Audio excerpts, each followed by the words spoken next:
इंदापूर तालुक्यातील पूर सदृश परिस्थिती निर्माण झालेली आहे। उपमुख्यमंत्री अजित पवारांकडून घटनास्थळाची पाहणी सुरू आहे। पाहणी करत प्रशासकीय अधिकाऱ्यांना तत्काळ पंचनामे करण्याचे आदेश देण्यात आले। नुकसानग्रस्त नागरिकांशी देखील उपमुख्यमंत्री अजित पवार यांनी संवाद साधलेला आहे।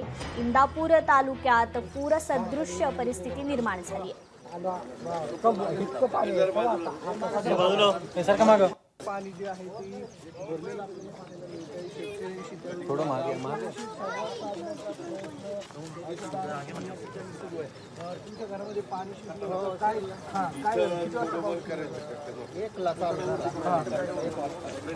काय परिस्थिती लय बेकार